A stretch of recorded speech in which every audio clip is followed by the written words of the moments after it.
So here is a question I get asked a lot. Where on earth do I find the tender documents? So most people, well, they can find the contract notice, no problem. But then they hit a wall. They can't find the actual tender documents, and then they can't find the questions, and they're left wondering if they're missing something obvious. And honestly, I get it.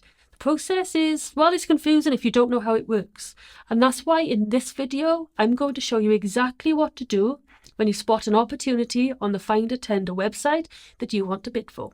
So I'm going to start right from the moment the tender notice is published and go all the way to the point you get your hands on those all-important tender documents.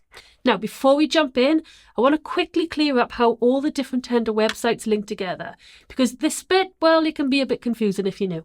You'll usually see tender notices on the main site first. So for UK public sector contracts, that's Find a Tender.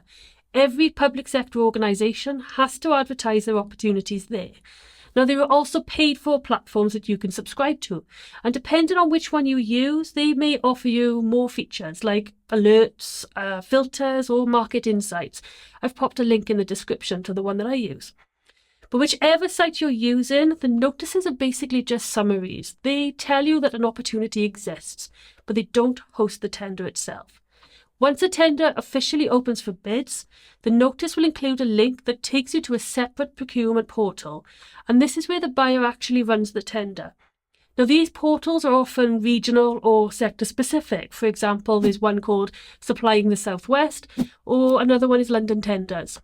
Now, you'll need an account on these portals too, because that's where the real action happens, because that's where you're going to download your documents, be able to ask or read clarification questions and answers, and also then you'll be submitting your bid via these portals. All right, now let's walk through an example so it all makes sense. Let's imagine a tender notice has just gone live for an opportunity that I've been keeping an eye on. Now, this would normally show as a UK4 tender notice, which simply means the tender is now open to suppliers to bid. So here I am on the Find a Tender website, and here's my opportunity. So I'm going to click the link and I'm going to open it, and then this brings me to the full tender notice. Think of it as a public announcement from the buying organisation. So in my case, it's Chorley Council, and they are looking for a specific service or product, in this case, a leisure management system, or a leisure management CRM system. And then they give a quick overview of the contract, the timelines, and how to submit your bid. Now, the amount of detail will vary depending on the buyer, depending on the opportunity, but it will always be a summary here. It will never be the full tender pack. So now let's scroll down and find the submission details that we need. And here we go. Under the submission section, you'll see the submission address and the submission instructions. And here is the key part, the link to the portal that the buyer is using. And in our example, it's called the Chest, which is the portal for the northwest of England. They've also given a project reference code, which will make it easier for us to find the opportunity when we're in the actual portal. So I'm going to copy that code while I'm here. And now I'm going to click the link to open the Chest procurement portal. And there it is, the Chest homepage. Now I want to search for our specific opportunity, so I'm going to click on the current opportunities under the navigation. Now, to find my specific opportunity, I'm going to paste that reference code I just copied into the search bar, click go, and once it appears, I'm going to click it to open it, and here it is. So I can see a summary of the opportunity right away. Now that's going to be visible to anyone, but to view any more details or access the tender documents themselves, I need to register on this portal too. So let's do that next.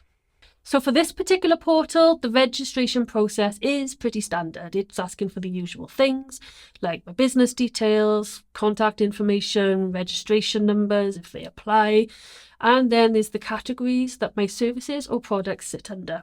Once you've done that, you'll get a confirmation email asking you to verify your email address. Now, I want to flag something important here because this is the part that can throw people. The email you receive might not look like it's come from the portal name you recognise. So in my case, I registered on the Chest, but the email hasn't come from the Chest.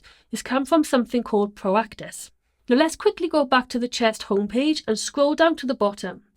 And there you go. You can see it says that this website is owned and operated by Proactis, and that is on behalf of the Chest. And you'll find this a lot with procurement portals. They have their own regional branding, like the Chest or I mentioned Supplying the Southwest earlier, but behind the scenes, they're all using the same kind of procurement system. In this example, that system is Proactis. Other common ones that you might see or hear of are Bravo Solutions or Jagger. So you can see where the confusion comes from, especially when you look under the description of the original notice on Find a Tender. It does state no tender documents will be sent to you. That's fine. You need to navigate to the My Opportunities section and download the documents from the CHEST website. Also, all submissions must be sent through the CHEST. Submissions sent via any other method will not be accepted. So you can completely understand when they're making those statements in the main description of the notice on Find a Tender, why people are getting confused about where to find those tender documents.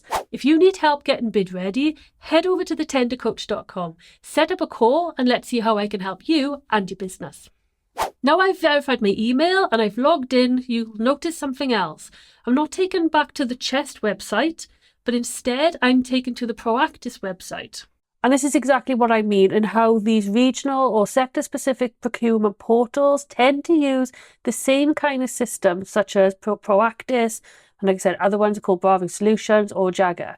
So we will be looking for our opportunity under the Proactis site. And you can see on the right-hand side, it's got the CHEST branding, so we know we're in the right place.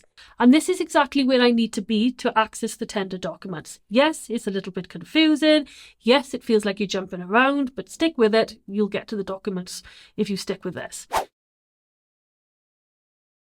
Now remember that project reference code we copied right back at the start from the Find a Tender notice? So we're going to use that again. So I'm going to paste the reference code that I have into the search bar, hit search, and there it is, the specific opportunity that we've been following.